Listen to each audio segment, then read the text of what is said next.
ఇక్కడ free rooms అయితే దొరుకుతాయి, బట్ ఐడి ప్రూఫ్ ఉండాలి.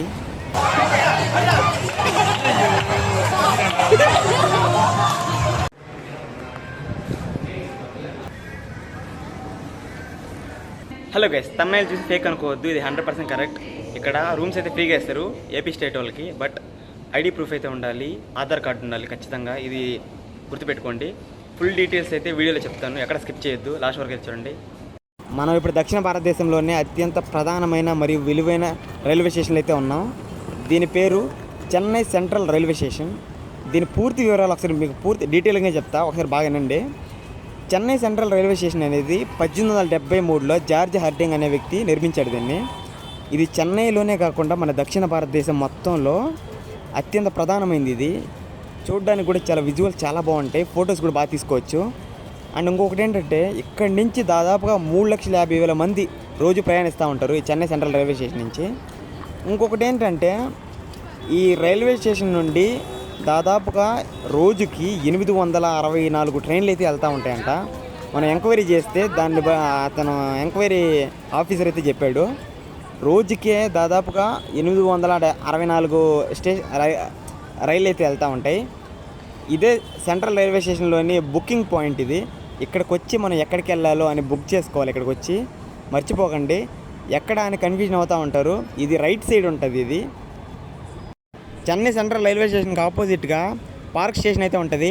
ఆ పార్క్ స్టేషన్కి వెళ్ళామంటే అక్కడి నుంచి ఏదైనా ఒక ట్రైన్ వస్తే, అంటే లోకల్ ట్రైన్స్ ఉంటాయి ఇక్కడ చుట్టుపక్కల. ఈ లోకల్ ట్రైన్స్ ఏంటంటే ఆ బీచ్ దగ్గరికి ఇక్కడికైతే తీసుకెళ్తూ ఉంటాయి.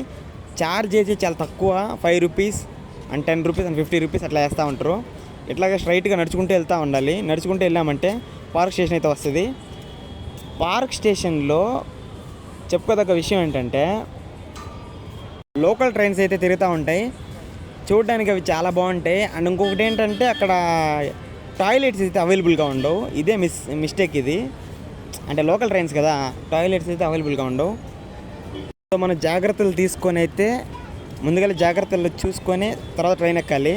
అర్థమైంది అనుకుంటా అందరికీ నేను చెప్పింది. ఇదే చెన్నై పార్క్ స్టేషన్. ఇది అందరూ మన ఏపీలో లోకల్ ట్రైన్స్లో టికెట్ తీసుకోం మ్యాక్సిమం, ఎందుకంటే టీసీ పట్టుకోడేమో అని. కానీ ఈ చెన్నై పార్క్ స్టేషన్లో, అంటే పార్క్ అనే కాదు, ఈ చుట్టుపక్కల ఎక్కడైనా సరే మ్యాక్సిమం టికెట్ తీసుకునేదానికి ట్రై చేయండి. ఎందుకంటే టికెట్ లేకుండా కానీ మీరు ప్రయాణిస్తే టీసీ పట్టుకున్నాడంటే 260 రూపాయలు అయితే ఛార్జ్ చేస్తాడు. నేను ఈరోజు 2 సార్లు ఎక్కిపోయినా, ఎందుకంటే ఆ ట్రైన్ ఎక్కేసాను అంటే ఏం అర్థం కాలే నాకు ఎక్కి దిగేసేసరికి.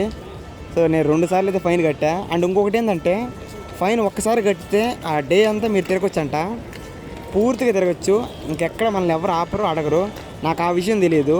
నేను 2 పక్కలైతే, అంటే నేను ఎక్కిన 2 సార్లు టికెట్ తీసుకోవాలా, ఫైన్ అయితే కట్టినా. సో చెన్నై లోకల్ ట్రైన్స్ అయితే ఇట్లా ఉంటాయి. ట్రైన్ అయితే ఎక్కేసిన నేను. ఇంకొక విషయం ఏంటంటే అందరూ సైడ్లు కూర్చున్నప్పుడు కాళ్ళు బయట పెడతారు, అలా పెట్టద్దు అండి. అలా పెట్టడం వల్ల కాలు అయితే కట్టయిపోద్ది. సో జాగ్రత్త కూర్చోండి. నేను జాగ్రత్తలు చెప్పట్లేదు, మ్యాక్సిమం చూసుకొని ఎక్కండి అని చెప్తున్నా, అంతేగాని ఏంద్రేడు జాగ్రత్తలు చెప్తున్నాను అయితే అనుకోవద్దు. ఇంకో విషయం ఏంటంటే ఈ పార్క్ స్టేషన్ నుండి కేవలం 2 స్టేషన్లు దాటితే బీచ్ దగ్గరికి వెళ్ళిపోతాం, మెరీనా బీచ్ దగ్గరికి. చాలా దగ్గర మెరీనా బీచ్. మీలో చాలామంది వెళ్ళుంటారేమో, ఒకవేళ వెళ్ళిన వాళ్ళు కామెంట్ చేయండి వెళ్ళామని. లేట్ చేయకుండా చెన్నై బీచ్కి అయితే వెళ్ళిపోదాం, మెరీనా బీచ్కి. మెరీనా బీచ్ కంటే ముందు మనం పెరరింగ్నార్ అన్న యొక్క మెమరబుల్ స్టాచ్యూని అయితే చూస్తాం. మనం స్టాచ్యూ కదా, దాని సమాధి అంటారులేండి. ఇక్కడ మన ఏపీలో లాగా కాకుండా చనిపోయిన ప్రతి ఒక్క ముఖ్యమంత్రిని తీసుకొచ్చి ఇక్కడే సమాధులు చేస్తున్నారు. అంటే ఒకే దగ్గర కాదు, పక్కనే చేస్తున్నారు. బట్ మన ఆంధ్రప్రదేశ్లో ఏంటంటే ఇప్పుడు టీడీపీ కానివ్వండి, లేకపోతే వైసీపీ కానివ్వండి, లేకపోతే ఏదైనా కావచ్చు, కొత్తగా జనసేన వచ్చింది కదా. బట్ ఇప్పుడు ఏమిటంటే టీడీపీలో ఎవరైనా, అంటే సీఎంగా ఉన్నవారు ఎవరైనా చనిపోతే వేరే స్థలంలో పూడ్చిపెడతారు. అదే వైసీపీలో ఎవరైనా చనిపోతే అంటే వాళ్ళ సొంత స్థలాలలో పూడ్చిపెడతారు. బట్ ఇక్కడేంటంటే చెన్నైలో ముఖ్యమంత్రిగా ఉన్న ఎవరైనా కానివ్వండి, చనిపోయిన ఆ వ్యక్తి యొక్క సమాధిని ఇక్కడే చేస్తారు. అంటే జయలలిత అమ్మవారు వీళ్ళు ఉన్నారు కదా, వీళ్ళ సమాధులు కూడా ఇక్కడే ఉంటాయి. ప్రతి ఒక్కరూ విజిట్ చేసి ఫోటోలు తీసుకుంటారు ఈ సమాధుల దగ్గర. ఇక్కడ కొంతమంది రాజుల ఫోటోలు అయితే ఉన్నాయి, వాళ్ళ స్టాచ్యూలు కూడా ఉన్నాయి ఇక్కడ. ప్రతి దాన్ని నేను మీకు ఎక్స్ప్లెయిన్ చేస్తాను. ఇక్కడ చూస్తున్నారు కదా, ఈయన పెరిగ్నార్ అన్నగారు. ఈయన అన్నగారు అని వాళ్ళు ప్రేమతో పిలుచుకుంటారంట, అన్నగారు అని. చాలా బాగా పలుకుతున్నారు అందరూ. ఆయన గురించి చాలా గొప్పగా కూడా చెప్తా ఉన్నారు. కాకపోతే ఆయన సీఎంగా ఉన్న అదే సంవత్సరం చనిపోయాడంట. ఆయన 4వ సీఎంగా పనిచేశాడు ఇక్కడ. ఆయన జ్ఞాపకార్థంగా ఇక్కడ మ్యూజియం అయితే కట్టారు, పెరవిగ్నారి యొక్క మ్యూజియం ఇది. లోపల ఒకసారి వెళ్ళి చూద్దారండి, చాలా అద్భుతంగా ఉంది. ఆయన సాధించిన పథకాలు అయితేనేమి చాలా ఉన్నాయి లోపల. ఒకసారి మొత్తం విజిట్ చేసి బీచ్ దగ్గరికి అయితే వెళ్ళిపోదాం. ఇక్కడ పెరవిగ్నార్ అన్నగారు, ఆయన చాలా గొప్ప వ్యక్తి అండి. ఈ తమిళనాడు చాలా చక్కగా చూసుకున్నాడంట. చాలా బాగా చెప్తున్నారు ఆయన గురించి.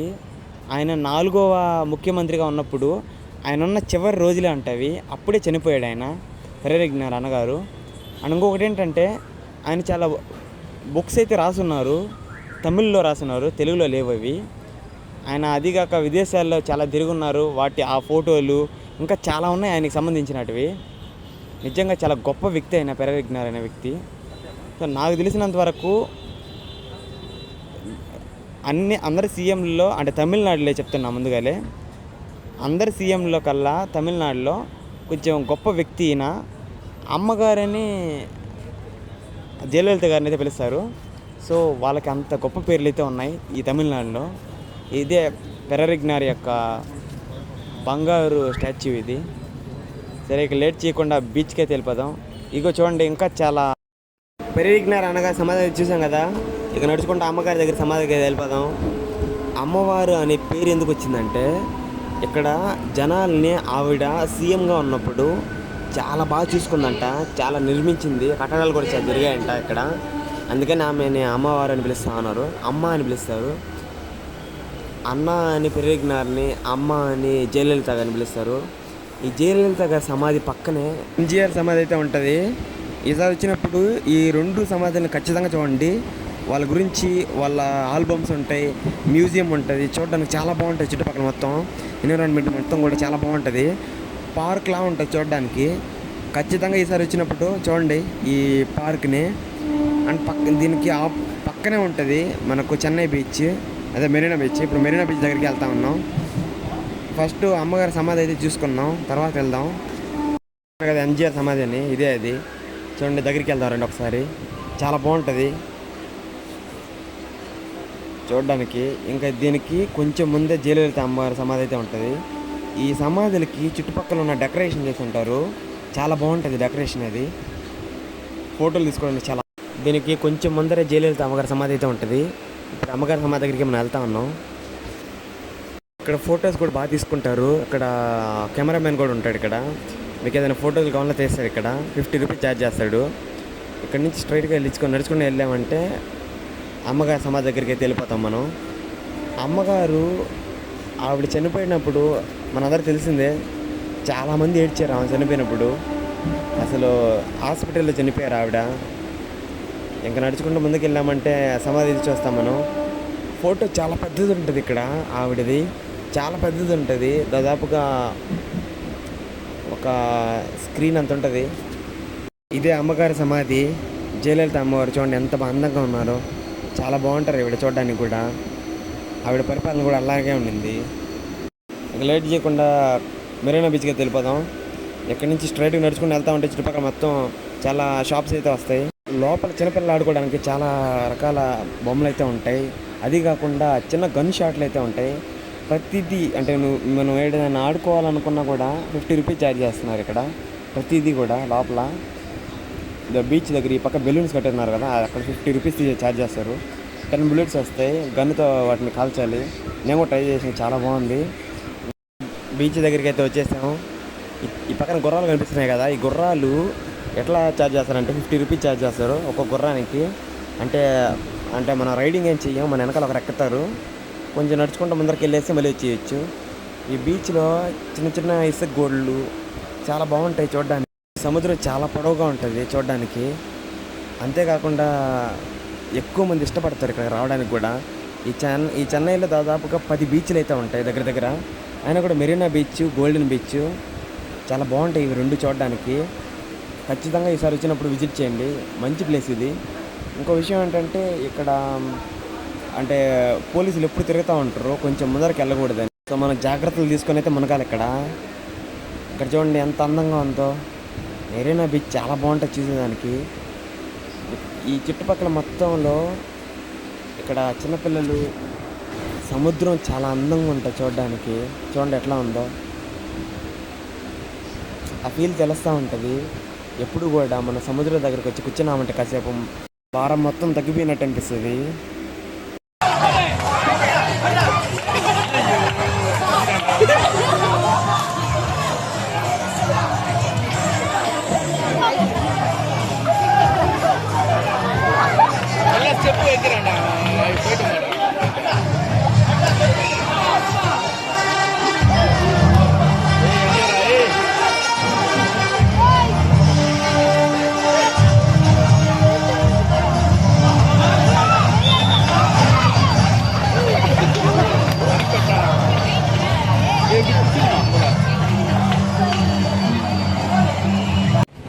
ఏపీ వాళ్ళకి ఫ్రీ రూమ్స్ అయితే దొరుకుతాయి, బట్ ఐడి ప్రూఫ్ ఉండాలి. మర్చిపోవద్దు ఈసారి వచ్చినప్పుడు.